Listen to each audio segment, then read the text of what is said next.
Hi everyone, I am Saumya from stock से। चलो बिना किसी देरी से स्टार्ट करते हैं आज का पहला न्यूज। अप्रैल के दौरान म्यूचुअल फंड्स आईटी सेक्टर में नेट बायर बन गए। दूसरी तरफ फॉरेन इंस्टीट्यूशनल इन्वेस्टर ने टेक सेक्टर में अपना इन्वेस्टमेंट कम किए हैं।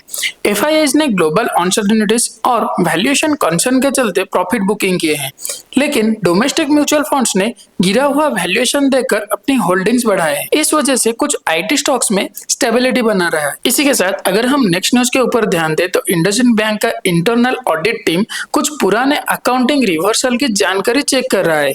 ये इश्यू एक व्हिसिल ब्लोअर लेटर के बाद सामने आया था, जो आरबीआई और बोर्ड को भेजा गया था। ऑडिट का मकसद ये दिखाना है कि रिवर्सल सही तरीके से किया गया है या फिर नहीं।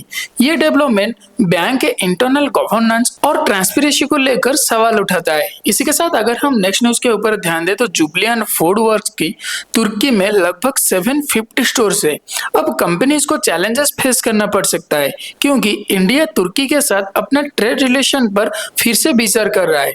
फाइनेंस मिनिस्ट्री सोर्सेज के मुताबिक तुर्की के कुछ पॉलिटिकल स्टांस को लेकर यह कदम उठाया जा सकता है। अगर ट्रेड टाइज कट होता है तो जुबलियन को बिजनेस इंपैक्ट हो सकता है। इसी के साथ अगर हम नेक्स्ट न्यूज के ऊपर ध्यान दें तो यूके ने अपने डिजिटल ट्रांसफॉर्मेशन के लिए विप्रो को चुना है। प्रोजेक्ट का उद्देश्य ये है कि यूके के कोर बिजनेस प्रोसेस को मॉडर्नाइज किया जाए। विप्रो अपने टेक्निकल एक्सपर्टाइज के जरिए कंपनी को ऑपरेशनल एफिशिएंसी और डाटा इंसाइट में मदद करेगा। यह पार्टनरशिप विप्रो की ग्लोबल आईटी कैपेबिलिटीज को और भी ज्यादा मजबूत बनाता है। इसी के साथ अगर हम नेक्स्ट न्यूज के ऊपर ध्यान दें तो प्रेसिडेंट डोनाल्ड ट्रंप ने कतर के इमर के साथ एक इंपॉर्टेंट ग्लोबल इश्यूज पर बात किए हैं। रशिया यूक्रेन सिचुएशन और ईरान के ऊपर भी डिस्कशन हुआ है। ट्रंप का कहना यह है कि ईरान से जुड़ी सिचुएशन भी टाइम के साथ रिजॉल्व हो जाएगा। इकोनॉमिक फ्रंट पे उन्होंने कतर एयरलाइंस और बोइंग के बीच हुआ एयरक्राफ्ट डील हाईलाइट किए हैं। ये डील $200 बिलियन से भी अधिक का है, जिसमें 160 से ज्यादा जेट्स शामिल है। इसी के साथ अगर हम नेक्स्ट न्यूज के ऊपर ध्यान दें तो स्टेट बैंक ऑफ इंडिया ने 20 मई को एक बोर्ड मीटिंग शेड्यूल की है।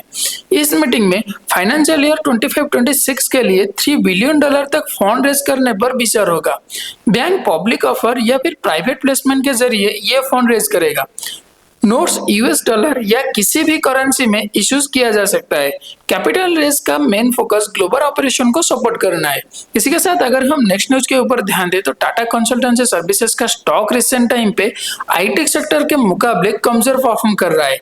पहले टीसीएस टाटा ग्रुप का सबसे स्ट्रॉन्ग प्लेयर माना जाता था, लेकिन अब कंपनी को margin pressure, weak deal pipeline और ग्लोबल टेक स्पेडिंग का स्लो डाउन का सामना करना पड़ रहा है। एनालिस्ट कह रहे हैं कि कंपनी को कंपनसेशन और रिलेटेड चैलेंजेस फेस हो सकता है।